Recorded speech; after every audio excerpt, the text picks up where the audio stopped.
Another big favorite. This one goes a lot of places. HW45. It's the Weihrauch HW45. This is a Springer.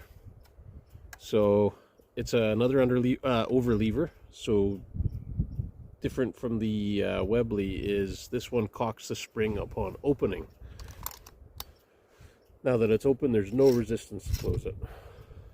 Same deal, you have your barrel right there in the slide, and you have to feed the pellet inside of there. This is right now in 22. I've got 20 caliber barrels and 177 barrels for this.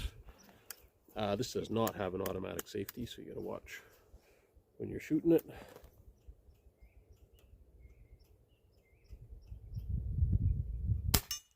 I don't know if you could hear that, but there's a grouse behind me in the bush doing his grouse dance. Trying to find a mate. It's Saturday night, that's why. He knows. Saturday night.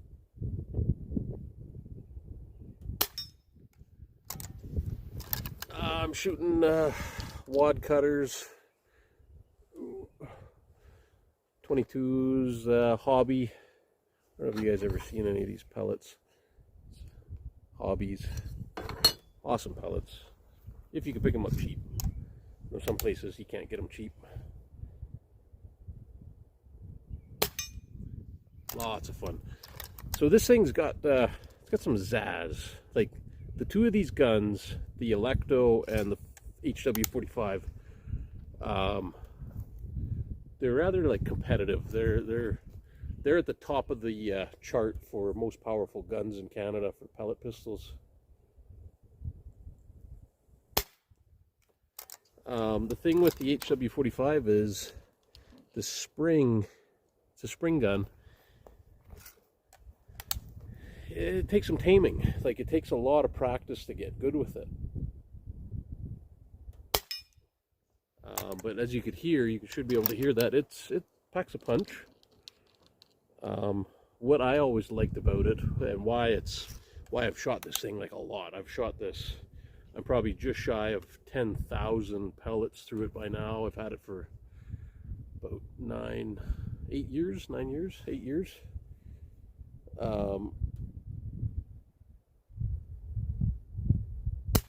think I've had it for 9 years now. I've also had about 4 other ones, maybe 5 other different configurations. But this one I've probably shot about 10,000 rounds through it. It takes a lot to break them in. There's so much compression happening in that spring. That's the spring tube. You can see the spring inside of there.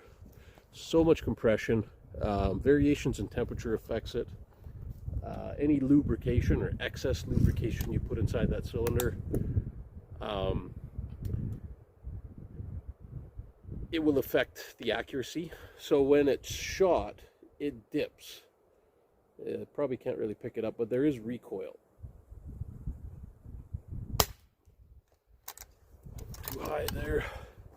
But back to what I really like about it. What I really like about it is it's so simple. You can just crack it open, load it, and it's ready to go for full power.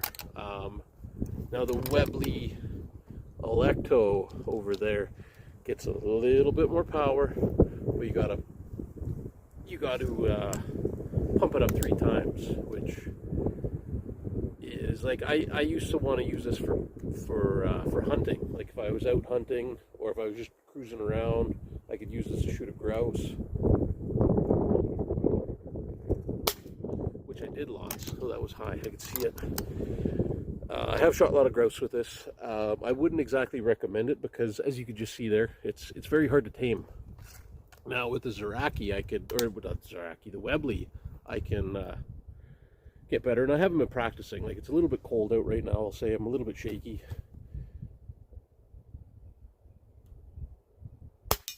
So I know that I'm high now. Now I know where I'm shooting. These are accurate guns if you can be consistent with it. And that's the trouble, is it's hard to be consistent.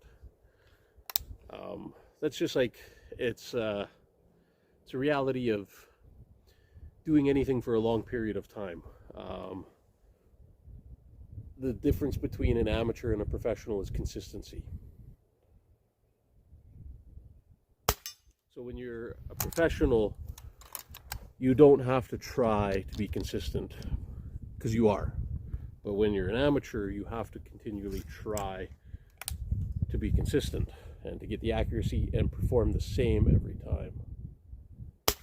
And that's why they say practice makes perfect. And I would definitely not claim myself to be a professional with this. There's been times where I have shot this a lot and I could shoot very well with this gun, with this very same gun. Like there'd be times where I'd go out and like this is only a tin of 250. There's times I can go out with the 500 tins and just offload this in no time. Just sit there one after another. By the end of it, like I could hit just about anything I'm looking at. But it's a skill you have to stay up on. And there you go. It's now for hunting, not a good choice, because you just don't have that consistency. You don't have the stability as where you do with something like a rifle. I don't know where the hell I'm shooting now. I'm shooting in the very same place. I think it's just tamed down, because when these things sit, they you know, the oils and everything go inside the piston chamber, and now I've probably shot it all out. I've cleared it all out. Now it's got a different point of accuracy. So very finicky gun. So it's not high. I'll try a bit lower.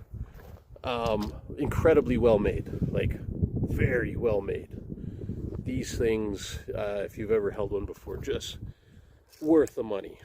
As they call them, heirloom guns. You could definitely pass these down to your family. Is that low still? And the temperature too, it's pretty cold. It's cool. You should be able to see snow in the top of the mountains. Still a little cool out right now. Just see that swinger. Let's bring one home. Fuck, I don't know where the hell this thing's hitting. It's just like Saturday night. I was working today, working in town. Wanted to get out and shoot something now that it's warm out. I will say grip strength on these things really matters, because it has to recoil. The Webley not single, but multi-pump pneumatic, they're basically recoilless, and you can hold it any which way and still be accurate. This thing, you have to be very consistent.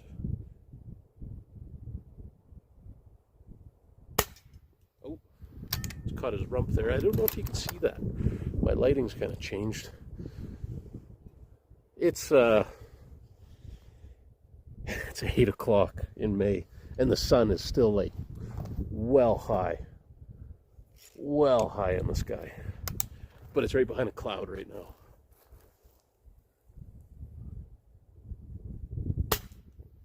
They are going high. They're like flinging high.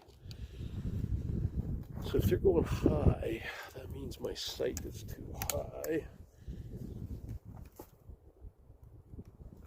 Just gonna drop the sight a bit and see if that helps.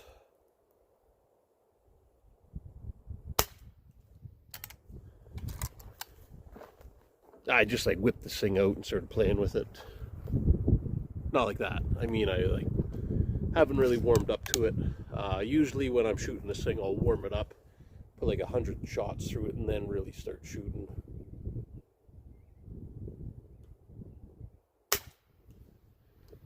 Now I don't know where the hell I'm hitting. This is just a new area too I came to. Really nice spot.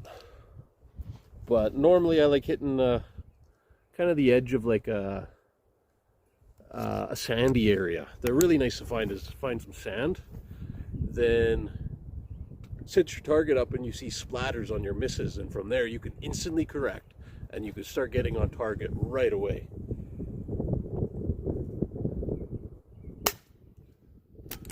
But I can't see because I'm shooting into like this mossy, grassy weedy stuff, and I can't see the splash. I don't know where I'm hitting. I haven't warmed up.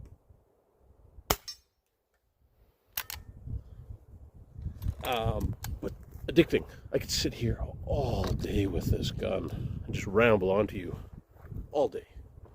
It's addicting, this thing. And it's just got such a good feel. Amazing trigger. These triggers, excellent. When I got back into shooting, this was one of my first guns that I bought, and just spoiled me for the trigger.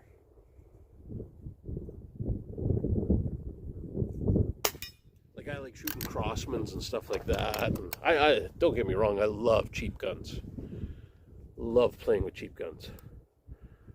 But this one really taught me what a trigger should be.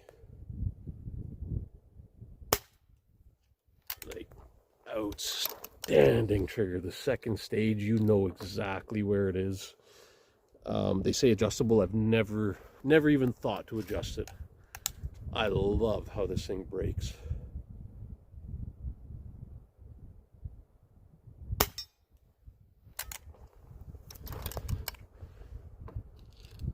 Love this thing. Kind of a larger frame pistol. Yeah, a little heavy.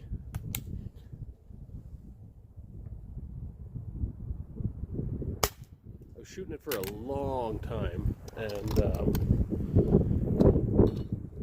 like a long time, and I was wondering about my accuracy. It was kind of all over, and I was like, I took it apart and I rebuilt it. Put a new, can't remember if I did a new spring. I definitely did a lube tune. I don't remember if I did a new piston seal either. I must have it written down in my book.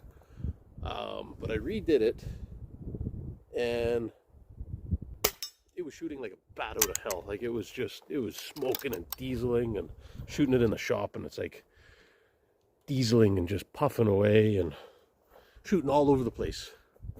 So I had to get a shoot like some really cheap pellets and just let it burn everything out, which it's starting to. I'm starting to get some consistency back in it. I've just got to get this thing actually on paper again. I'll do that like during a day, not an evening like this. Take it somewhere and set up and get on paper.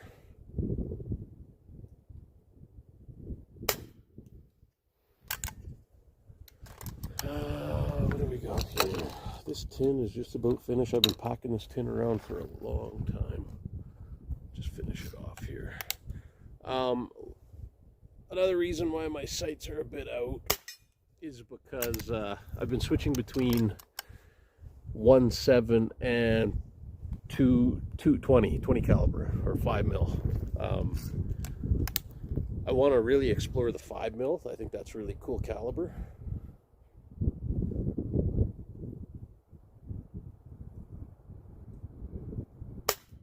.5mm is a cool caliber. Scarce on getting pellets. Still can. I've got a good supply of them. Back from when I had a Sheridan Silver Streak. That's the 20 caliber old pump up. Like, old, you gotta pump it up. Those were really cool guns. The one I had was leaking, so I did not have the knowledge to fix it at that time, and to be honest, it was like, it wasn't leaking a lot, but it just wasn't doing it for me. I really like having the recoil, and that thing, I gotta say, the old Sheridan, I didn't find it that accurate. Really crude sights. By the time you pump it 8 times, like, you're a bit shaky and out of breath. Not out of breath, but you're a bit shaky. And I didn't seem to enjoy it. It's probably the same as equivalent of, like, you know, growing up and owning a modern truck.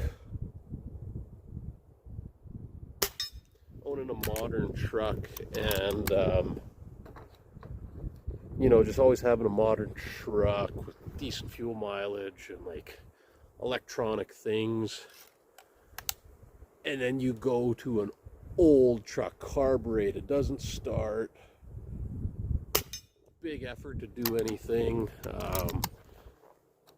leaks leaks oil, whatever, and you need like old different tools that you don't have. Nobody knows how to work on them, and that's what it felt like owning that thing.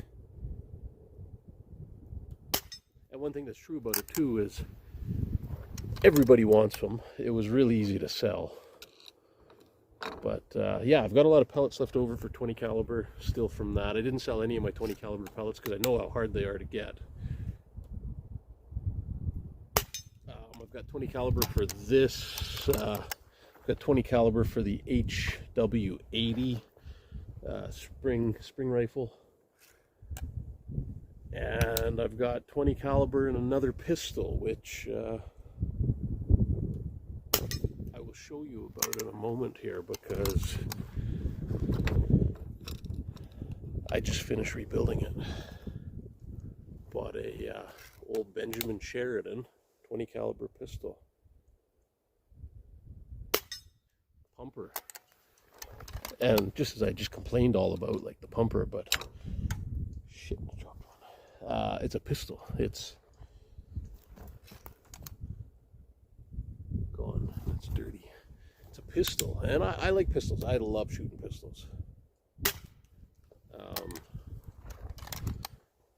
The sheer relaxment of shooting pistols for me. Like, I love shooting rifles too, and pistols are really fun. Just as I said, the sheer relaxment of a pistol, and yeah, kind of like not concealment, but the portability. Like they're smaller, they're lighter. They're pistols. Oh, I cocked it before you even knowing. Last one. Killed that tin finally. It's an old tin.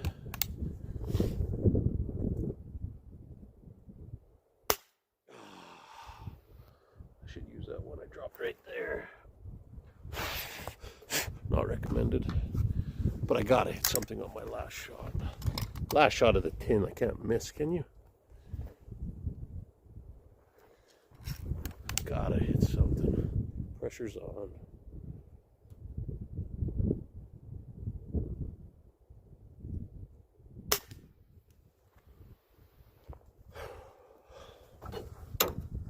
Miss.